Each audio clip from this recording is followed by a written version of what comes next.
I'm standing next to the Diocese of Norwich Book of Remembrance 1914 to 1918. I first encountered this book as a young man coming with my family to regimental services here in the chapel.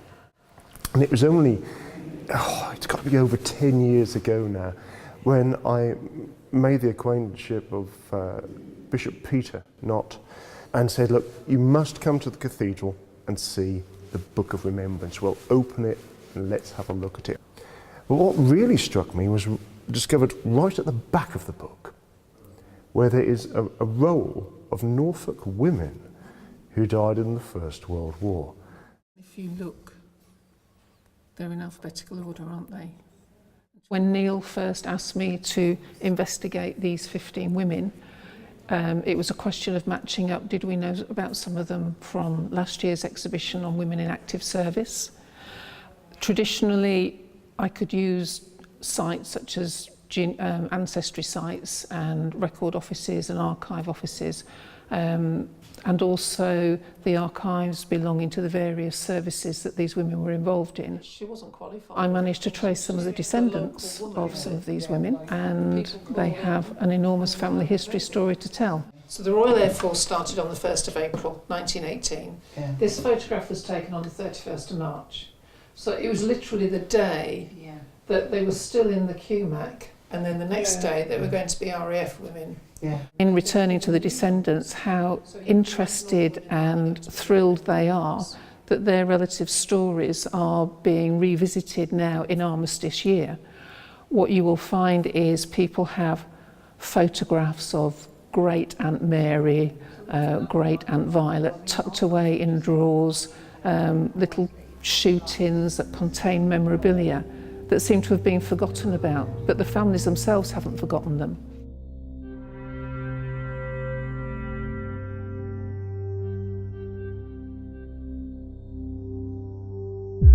You can do a certain amount of research sitting at your computer. You're looking at the ancestry sites, you're looking at the archives, you're looking at various war records. But then when Josie agreed to meet up with me, and she spread out on the table all these amazing photographs of her family, and when you put Susanna's life in the context of the whole family, it wasn't just Susanna who sadly died, but in the context of the other 3 brothers also dying in the war.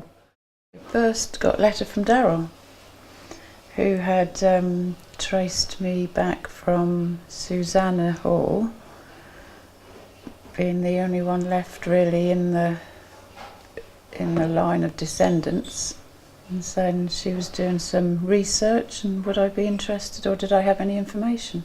Josie had then found the identity bracelet for Susanna, and also there was another little token as well, wasn't there, that Josie had found. So it just went to show that in a very short space of time, things were tumbling out of drawers and cupboards that had been tucked away, very precious things, but without much of a story or a context to it. And to find out what happened has been marvellous, really.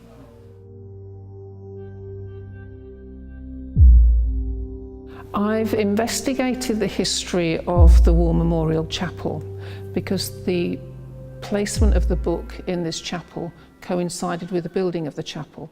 And I think it worked in the women's favour that it took 13 years for this chapel to be built.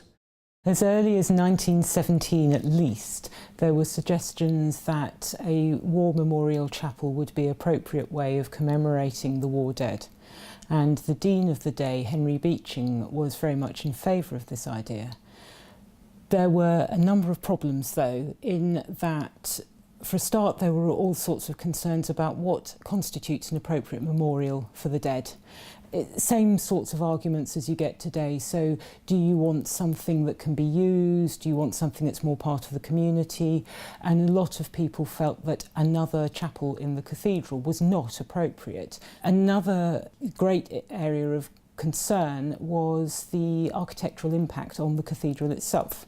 So where the War Memorial Chapel is on the site of two previous chapels, and then with Dean Beeching dying in 1919, his successor as Dean tried to take on some of those issues, and really, as far as the chapel was concerned, seems to have decided this was not the time to be having those conversations. Plans for the chapel were then resurrected with his successor, who was Dean Cranage, who became dean in around 1928. He was very much in favour of the idea of building a chapel, so he galvanised going back to the architect for designs, coming up with the design that was currently chosen. And eventually the chapel foundation stone was laid in 1930 and it was completed in 1932.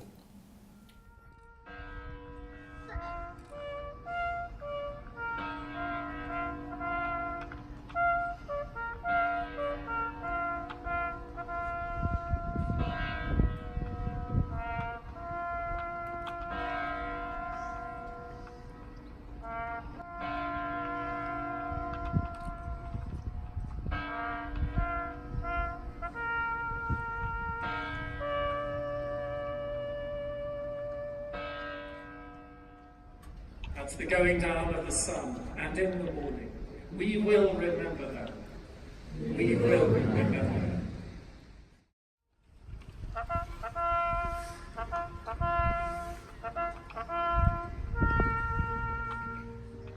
When you look at how many years people spend researching very small aspects of history, whatever sort of history it might be, and we've had a very narrow time frame for this research, and if you consider how much we've found out in such a short space of time, then it begs the question of how much more is there to find out if we do have more time. It's only with the centenaries of the First World War that I and a team of remarkable volunteers have had the chance to research the story of these women.